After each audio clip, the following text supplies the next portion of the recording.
livro do profeta Zacarias, capítulo de número 9, versículo de número 12, vai dizer-nos assim a santa e poderosa palavra do Senhor. Voltai à fortaleza, ó presos de esperança. Também hoje vos anuncio que vos recompensarei em dobro. Aleluia.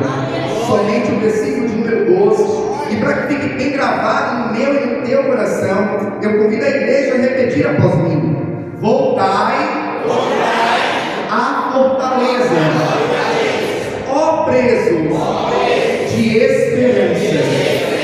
Também hoje vos anuncio que vos recompensarei em dobro. Em dobro. Aleluia. É momento de falar. Senhor amado, Pai querido, Deus Santo e Todo-Poderoso, a sua igreja nesta noite mais uma vez se regozija, porque temos o privilégio de, nesse primeiro domingo do mês de julho, estarmos aqui na tua casa, cultuando ao Senhor. Já podemos hoje falar com o Senhor em oração, já podemos também louvar, exaltar e agradecer o seu nome, por meio dos louvores que aqui foram entoados a ti, e agora a sua igreja espera receber uma palavra, não uma palavra, Pai, que venha de conhecimento humano, não uma palavra, Senhor, que venha do pastor, não, o homem de si mesmo não tem nada a oferecer, a palavra humana ela é muito rasa, ela é muito superficial, mas todos que estão aqui, ó Pai, nesta noite, esperam e desejam ouvir a voz do Senhor, tratar os nossos corações. Por esta razão nós lhe pedimos, ó Pai, que o Senhor venha neste momento abrir os nossos ouvidos espirituais, abrir, ó Pai, o nosso entendimento, para que nós possamos não apenas ouvir, mas entender a palavra que o Senhor tem preparado a cada um de nós, e que esta palavra ela seja como alimento para a nossa alma, como combustível para a nossa fé, e como uma bússola, Pai, que nos aponta ao norte, que nos mostra o caminho da sua vontade, que é boa, perfeita e agradável. Nesse momento, ó Deus, eu me coloco diante de ti, como um simples servo que sou, e lhe peço, usa-me, ó Pai, como instrumento em suas mãos, para pregoar a santa e poderosa palavra do Senhor. É o que nós lhe pedimos e desde já lhe agradecemos, em nome do Senhor Jesus. Amém. E graças a Deus. Agora eu convido toda a igreja a dar a mais forte salva ao Senhor Jesus. Aleluia. Graças a Deus. A igreja pode tomar o seu assento, fiquem todos à vontade. Isso. Livro do profeta Zacarias. O livro do profeta Zacarias, dentro do cânon bíblico, ele está classificado entre um dos livros dos profetas menores. Isso não por conta do grau de importância que o profeta Zacarias teve, mas apenas pelo fato do tamanho, da extensão do livro do profeta Zacarias. Entre os livros dos profetas menores, o livro do profeta Zacarias, ele vai nos retratar um período pós-exílio. Pastor, o que seria isso? O profeta Zacarias, ele viveu em meio ao tempo quando a nação de Israel estava voltando da Babilônia e indo novamente em direção à terra prometida. Nós sabemos que o povo de Deus havia se afastado da presença do Senhor. O povo de Deus havia começado a adorar a outros deuses, e por conta dos seus próprios erros, por conta da sua própria decisão de se afastar de Deus, aquele povo acaba indo para a Babilônia, e ali na Babilônia eles ficaram presos, cativos, por 70 anos. No entanto, nosso Deus é aquele que fez uma promessa para esse povo, que passados 70 anos, eles voltariam terra que mana leite e mel. E verdadeiramente isso aconteceu. Passados 70 anos, Deus ele usa o rei Ciro para fazer com que o seu povo saia da Babilônia e volte para a terra prometida. Eu abro aqui um parênteses para te dizer algo importante, igreja do Senhor. O Deus que você serve não é homem para que minta, nem filho do homem para que se arrependa. Aquilo que ele promete, ele cumpre. A palavra que ele empenha, ele faz com que venha se cumprir sobre a minha e sobre a tua vida. Por mais que esta palavra pareça aos nossos olhos difícil de ser cumprida, pareça dentro da razão humana algo improvável de acontecer, o nosso Deus é aquele que é capaz de mover céus e terra para cumprir a sua boa palavra sobre a minha e sobre a tua vida. Aleluia! A palavra do Senhor vai nos contar que agora o povo está retornando para Judá, retornando para Jerusalém, a capital. E a Bíblia vai nos contar que neste retorno, quando eles chegam ali, eles veem uma cidade destruída.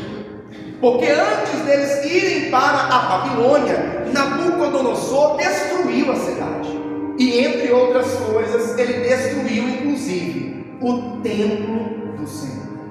Então, quando o povo chega ali, eles veem as suas casas destruídas, eles veem o templo destruído, eles veem os muros derribados. E agora o Senhor dá um direcionamento para eles: vocês vão primeiramente reconstruir o templo. Aleluia! Ah, meu irmão e minha irmã, nós precisamos entender que em nossas vidas, a nossa vida espiritual, ela precisa ter prioridade. Pastor, por que a minha vida espiritual precisa ter prioridade? Porque a nossa vida espiritual é o alicerce de todas as demais áreas. Quando nós vamos construir uma casa, a primeira coisa que nós fazemos é construir ou preparar o alicerce da casa. Interessante que o alicerce ninguém vê, ninguém enxerga. Assim é a nossa vida espiritual. As pessoas não conseguem enxergar, as pessoas não conseguem ver algo entre você e Deus. No entanto, é ela que é o alicerce para que as demais áreas da tua vida venham fluir bem e venham ter solidez. Uma casa que tem um alicerce bem feito, bem preparado, é uma casa que você pode tranquilamente levantar as paredes, bater uma laje ou colocar um telhado e na sequência ornamentar a sua casa. No entanto, uma casa que não tem um bom alicerce, uma casa que é construída em cima de um terreno arenoso, um terreno movediço, é uma casa que ela fica uma casa frágil, uma casa que quando vem um vento forte, quando vem uma tempestade, ela tem grande chance de começar a ruir, tem grande chance de vir ao chão. Não adianta querer levantar primeiro as paredes, não adianta querer colocar porta e janela, bater laje ou até mesmo colocar o telhado sobre a casa, sem antes preparar um bom alicerce. A nossa vida espiritual, ela precisa ter prioridade. E o Senhor dá esse direcionamento para o povo: primeiro, reconstruam o templo. Aleluia. No entanto, enquanto o povo está ali reconstruindo o templo, a Bíblia vai nos falar que os samaritanos, a Bíblia vai nos falar que os persas também, eles começaram a fazer oposição contra o povo de Deus, para que eles não reconstruíssem o templo.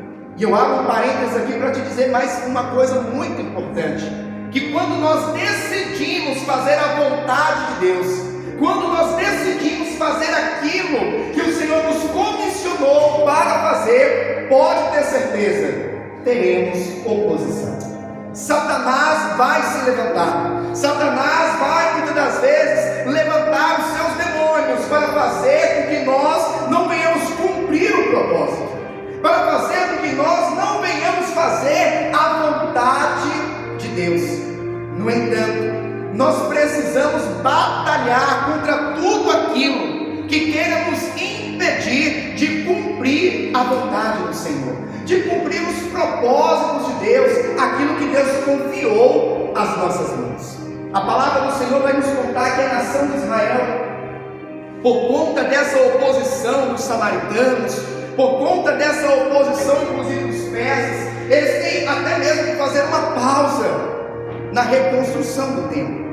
No entanto, o Senhor é aquele que incentiva o povo novamente: reconstrua o meu templo. E o povo vai lá, e mesmo contra a oposição dos samaritanos, a oposição dos persas, eles finalizam a reconstrução do templo.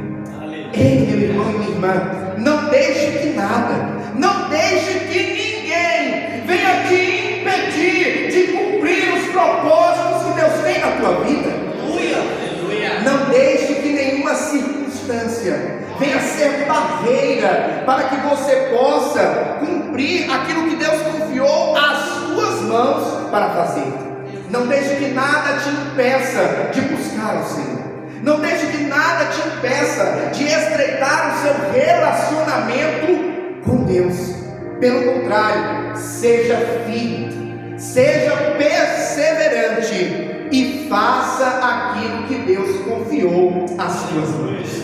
Aleluia. A palavra do Senhor vai nos contar que o livro de Zacarias, ele vai falar muito a respeito dessa reconstrução do templo, mas vai falar-nos também a respeito de algo muito importante.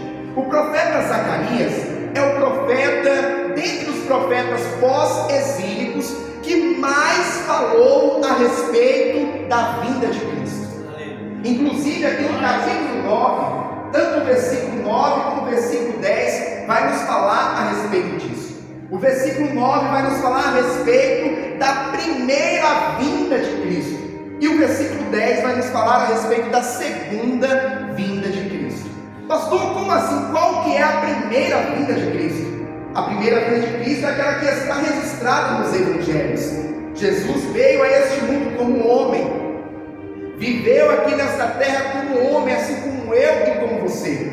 E aqui durante o seu ministério de 3 anos e meio, ele pregou as boas novas, ele pregou o amor de Deus.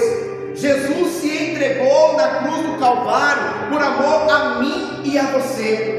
Morreu ali naquela cruz, mas ao terceiro dia ele ressuscitou. Essa é a primeira vinda de Cristo.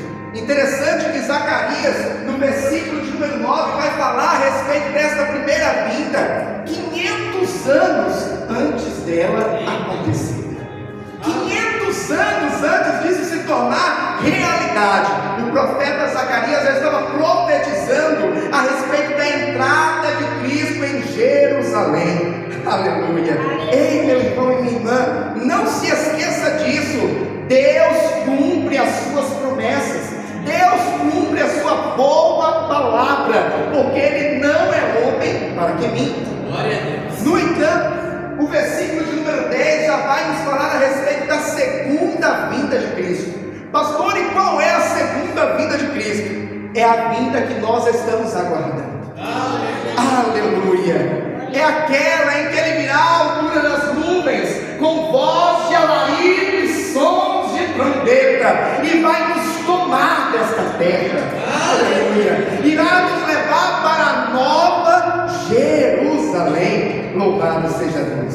Eu acho muito interessante que o profeta aqui, ele está falando sobre esperar, ele está falando também sobre esperança, porque quando ele escreve aqui o capítulo de número 9, o profeta ainda não havia visto a Cristo.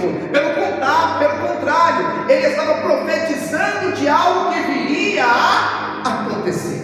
E quando nós chegamos no versículo de número 12, que é o versículo que nós lemos inclusive na leitura inicial, ele vai dizer assim: voltai à fortaleza, ó presos de esperança. Interessante que quando ele diz voltai à fortaleza, nós pensamos assim, mas que fortaleza seria essa? E eu te convido nesse momento a se recordar junto comigo do que está escrito lá no livro de Salmos, capítulo de número 46, que diz: Deus é o nosso refúgio e fortaleza, aleluia, socorro bem presente na angústia, na adversidade. Ei, meu irmão e minha irmã, Deus é a nossa fortaleza. Fortaleza é um lugar seguro, fortaleza é um lugar forte, fortaleza é um lugar que não pode ser invadido por inimigos, é um lugar onde nós encontramos segurança. E Deus, Ele é a nossa fortaleza. Verdadeiramente só em Deus que nós vamos encontrar segurança, que nós vamos encontrar proteção. É somente em Deus que nós estamos realmente guardados e protegidos. E o profeta ele vai dizer: voltai à fortaleza. Ele está dizendo: se voltem para Deus, se voltem para o Senhor. E igreja do Senhor, não é mais tempo de deixar Deus em segundo plano, de deixar Deus para depois, de deixar Deus para quando chegar na velhice. O dia de buscar a Deus é hoje, o tempo é esse, a hora é agora. A palavra do Senhor vai nos falar: buscai ao Senhor enquanto se pode achar, invocai-o enquanto Ele está perto. Existem algumas pessoas que dizem assim: eu vou deixar para buscar a Deus, essa coisa de ir para a igreja, quando eu for mais velho, quando eu já estiver ali com os meus 60, com os meus 65 anos, aí eu começo a ir para a igreja. Agora é hora de eu conquistar as minhas coisas, agora é hora de eu aproveitar a minha juventude, aproveitar a minha vida. Meu irmão e minha irmã, eu quero te dizer o que um homem muito sábio certa vez escreveu, lá em Eclesiastes, capítulo de número 12, versículo 1, que nós devemos buscar ao Senhor na nossa juventude. Lembra-te do teu Criador nos dias da tua mocidade, antes que venham os maus dias, dos quais venhais a dizer: neles não tenho contentamento. Pode ter certeza que quem recebeu a Cristo já na sua velhice tem dentro de si o seguinte pensamento: eu deveria ter feito isso antes, eu deveria ter buscado a Deus antes. Eu me recordo de uma entrevista que eu assisti há um tempo atrás, já tem muitos anos isso, de um cantor que eu acredito que a maioria aqui já ouviu falar dele, Nelson Ned. Ele era baixinho, né? Mas tinha uma voz de gigante, um vozeirão, na verdade. E Nelson Ned, durante a maior parte da sua vida, ele cantou músicas seculares, né? Músicas românticas, mas seculares. E já no final da sua vida, ele tem um encontro com Cristo. E ali ele começa a servir ao Senhor e começa a cantar, a louvar ao Senhor. Ele gravou inclusive alguns CDs de louvores ao nosso Deus. E eu me recordo de uma entrevista onde ele falava para o repórter: se eu soubesse que era tão bom servir a Jesus, eu tinha feito isso antes, eu tinha me entregado ao Senhor antes, e não deixado para agora, já na minha velhice. Ei, meu irmão e minha irmã, eu estou dizendo isso para você porque não é tempo de deixar para depois as coisas de Deus, não é tempo de deixar para amanhã buscar a Deus. Pelo contrário, é hoje, é agora. Jesus está voltando. A palavra do Senhor vai nos falar que o nosso Deus, Ele diz que haverão dias em que enviarei sobre a terra fome e sede. Fome não de pão, sede não de água, mas de ouvir as palavras do Senhor. Hoje eu e você temos a oportunidade de ouvir a palavra de Deus. Temos a oportunidade de ouvir a voz de Deus ecoar em nossos corações. Mas haverá um dia em que muitos vão querer ouvir essa palavra, mas vai ser tarde. Vai ser tarde. Por esta razão, nós precisamos buscar ao Senhor enquanto é tempo. E o profeta está dizendo: voltai à fortaleza. E ele continua dizendo: ó presos de esperança. Em algumas traduções vai dizer: ó prisioneiros da esperança. E quando nós ouvimos essa palavra, aparece um ponto de interrogação em nossa mente, pensando assim: mas o que seria isso? Prisioneiros da esperança. Quem é prisioneiro está preso a uma determinada situação, está preso a um determinado lugar. Por exemplo, quem está cumprindo uma pena em uma penitenciária, ele está preso ali àquele ambiente, ele está recluso àquele ambiente, ele não pode sair dali. Na antiguidade, inclusive, quando as pessoas elas eram presas, não eram poucas as vezes que elas eram acorrentadas. Além de estar em uma cela, além de estar em uma prisão, havia correntes que prendiam as suas mãos. Haviam inclusive madeiras que prendiam os seus pés, como é o caso de Paulo e Silas, quando estavam na prisão. Então, um prisioneiro é alguém que está ligado a um ambiente, ligado a algo. E aqui o profeta está dizendo: ó prisioneiros de esperança. Ele está dizendo: olha, vocês que têm dentro do coração uma esperança essa que te faz crer nas promessas do Senhor, esperança essa que te faz não abrir mão daquilo que Deus um dia te prometeu, aleluia. Ah, meu irmão e minha irmã, nós somos prisioneiros da esperança. Pastor, mas o que seria a esperança? É quando nós cremos em algo que um dia vai chegar até nós. É quando nós cremos em algo que um dia vai se cumprir em nossa vida. É quando nós esperamos o cumprimento de algo que nós muito desejamos. E o profeta estava dizendo: olha, vocês que são prisioneiros da esperança, vocês que têm essa esperança ardendo no coração de vocês, aleluia. Porque infelizmente existem muitos que por conta das circunstâncias da vida acabaram perdendo a fé, acabaram perdendo a esperança. Aqui inclusive o povo que havia voltado lá da Babilônia e havia chegado ali em Jerusalém e visto aquela cidade destruída, as casas, o templo do Senhor, os muros, aquele povo de primeiro momento certamente ficou muito triste, certamente ficou desanimado, até pensando: será que nós vamos conseguir um dia viver novamente na Jerusalém que um dia nós vivemos, na Jerusalém que um dia os nossos pais viveram? No entanto, aquele povo, apesar de ver uma situação totalmente negativa, mas aquele povo tinha também dentro de si esperança por conta do que o Senhor havia lhes prometido. E eu tenho certeza que todos que estão aqui têm promessas de Deus.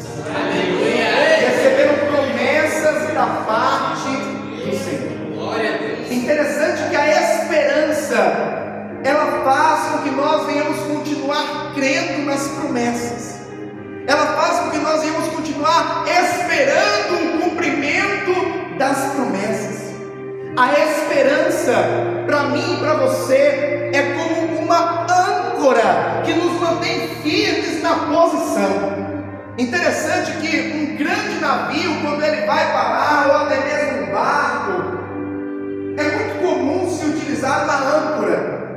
É aquela peça de metal grande pesada, presa a correntes que também a ligam ao barco, à embarcação. E quando aquela âncora ela desce e toca ali no fundo, ela faz com que o navio, com que a embarcação fique parada ali. Então vem a correnteza, leva para lá, leva para cá, mas ele permanece ali, naquele lugar onde está ancorado. A esperança nos mantém ancorados nas promessas do Senhor. A esperança faz com que nós venhamos continuar esperando. E a Bíblia vai nos falar, lá no livro do profeta Isaías, que os que esperam no Senhor subirão com asas como águias, correrão e não se cansarão, caminharão e não se fatigarão. Aleluia! Porque nós sabemos que o esperar em Deus é algo que não é simples de se fazer. Pastor, por quê? Porque nós, seres humanos, queremos as coisas no nosso tempo, na nossa hora, da nossa maneira. No entanto, o Senhor do tempo não somos eu e você. O Senhor do tempo é o nosso Deus. Aleluia. E o Deus que faz promessas sobre a minha e sobre a tua vida tem o tempo certo para cumprir essas promessas sobre nós. Algumas são promessas que se cumprem rapidamente. Outras são promessas que levam anos para serem cumpridas. Por exemplo, a volta do povo de Israel da Babilônia para a terra prometida durou 70 anos. Eles tiveram que esperar 70 anos. O que dizer, por exemplo, de Abraão? Um homem que já era avançado em idade, tinha sua esposa também já avançada em idade, e o Senhor faz uma promessa para aquele casal, dizendo que ele, Abraão, seria pai de uma grande nação. E eu imagino Abraão pensando consigo mesmo: mas como eu vou ser pai de uma grande nação, sendo que eu não tenho filhos, sendo que a minha esposa é estéril, nós já temos uma idade avançada?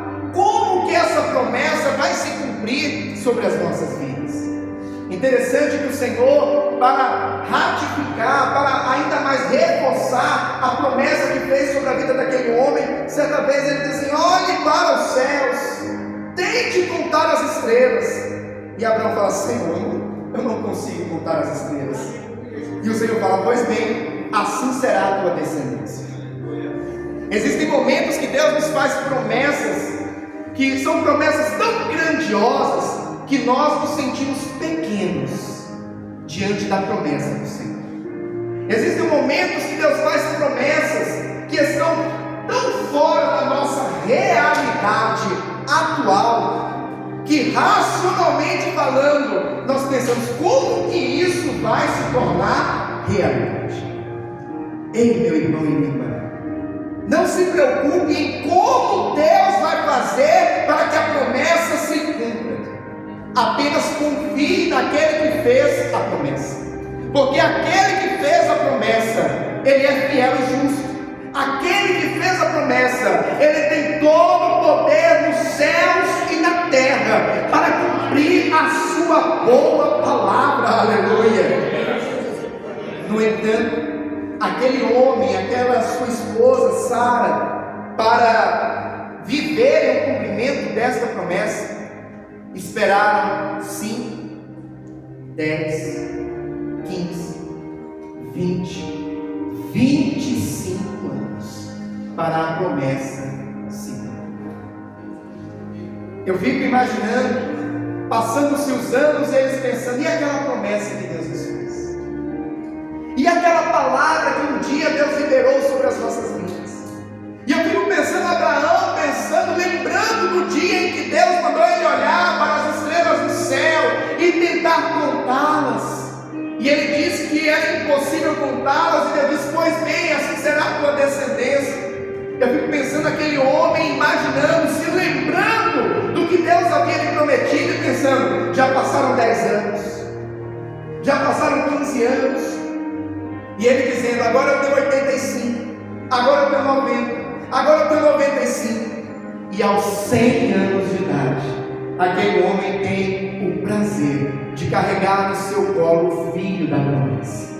Aos 90 anos de idade, pasmem, aos 90 anos de idade, Sara carrega no seu colo o filho da promessa. Meu irmão e minha irmã, não importa quanto tempo se passou, pastor, mas já se passaram 5 anos, continue crendo. Pastor, mas já se passaram 10 anos, continue crendo. O Deus que te prometeu é o Senhor do tempo. O Deus que te prometeu é aquele que tem todo o poder para fazer a promessa se cumprir, por mais improvável ou impossível que ela pareça de se tornar realidade. Existem circunstâncias que parece que Deus faz questão que aos nossos olhos pareça impossível, só para provar o seu poder, só para mostrar que Ele pode fazer aquilo que nós não podemos fazer. Abraão, Sara viveram o cumprimento da promessa, mas tiveram que esperar o tempo de Deus. E assim é conosco. Nós precisamos esperar o tempo de Deus. Talvez você está aqui nesta noite dizendo assim: ah, pastor, eu já oro pelo meu marido há 15 anos, pastor. Inclusive, pastor, enquanto eu estou aqui dentro da igreja, ele está no bar, beleza.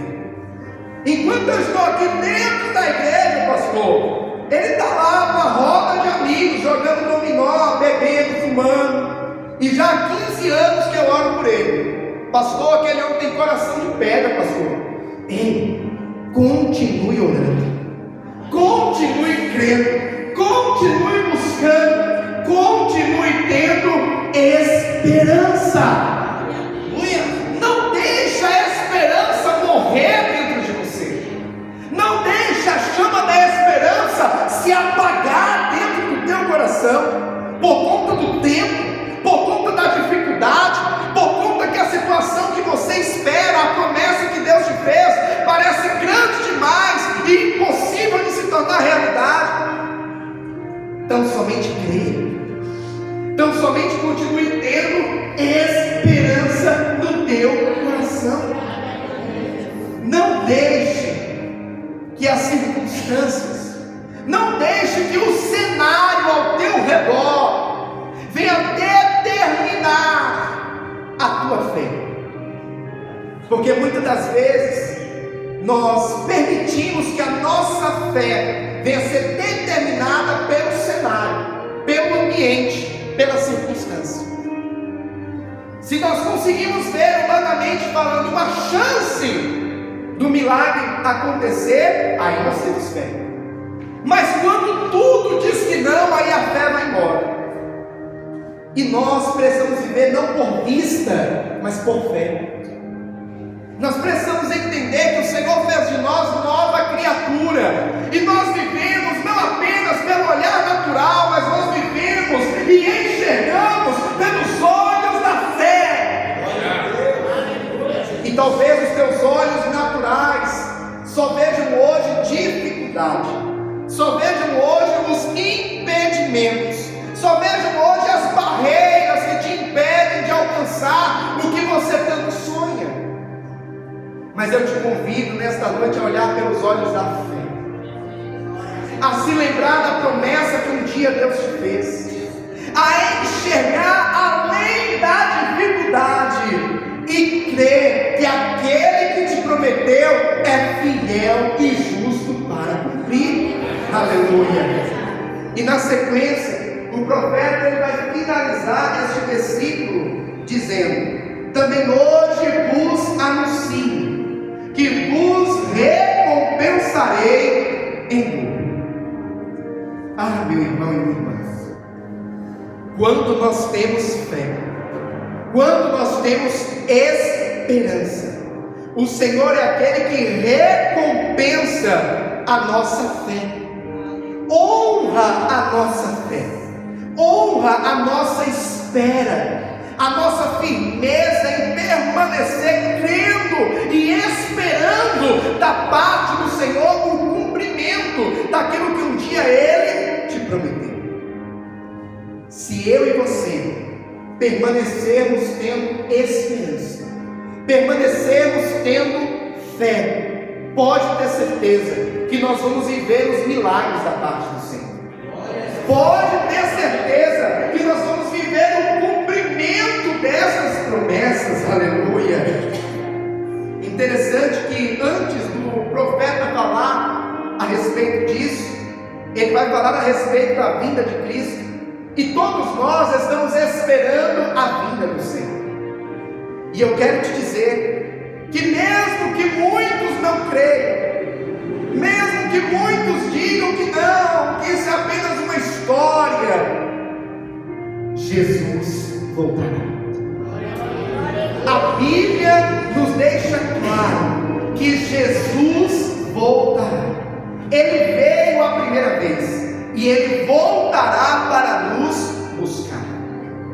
De todas as promessas que Deus tem na minha e na tua vida, a maior de todas é essa: a volta de Cristo para nos buscar e nos levar para a nova Jerusalém. Ei, meu irmão e minha irmã, alegre o teu coração. A promessa do Senhor vai se cumprir. As promessas que Ele tem feito para a tua vida nesta terra, e a promessa que Ele tem para toda a igreja, de um dia voltar para nos buscar. Ah, pastor, mas desde que eu sou criança que me falam, Jesus está voltando. Eu tenho 50, 60, 70 anos, e desde que eu me entendo por gente que estão me falando, Jesus está voltando. Ei, meu irmão e minha irmã, se você tem 50, 60, 70, então agora está 50, 60, 70 anos mais próximo de Jesus voltar para buscar as vidas. Nós não sabemos o dia e nem a hora, mas os sinais que o nosso Senhor Jesus disse que aconteceriam antes da sua vinda estão se cumprindo. E tudo nos mostra que a volta de Cristo está próxima. Não perca esta esperança. Não deixe de crer e nem deixe de se empregar. Nós precisamos nos preparar para a volta do Senhor. Nós precisamos estar atentos para a volta do Senhor. Não podemos ficar desapercebidos. Não podemos deixar para depois as coisas de Deus. Pelo contrário, precisamos buscar ao Senhor como nunca buscamos antes. Como nunca nos dedicamos antes, precisamos nos dedicar agora. Porque Jesus está às portas. O Mestre está voltando para levar a sua igreja. Nesta noite o Senhor nos traz uma palavra muito clara. É tempo de se voltar para Ele. É tempo de manter a chama da esperança acesa, queimando dentro de nós. É tempo de permanecermos firmes nas promessas do Senhor. Aquilo que Ele te prometeu, por mais que pareça que está demorando, por mais que pareça que é improvável de se tornar realidade, creia, Ele cumprirá a sua boa palavra. A volta de Cristo que está prometida, ela vai também se cumprir, e chegará o grande dia em que Ele voltará para buscar a sua igreja. Amém? Essa é a palavra do Senhor para o meu e para o teu coração.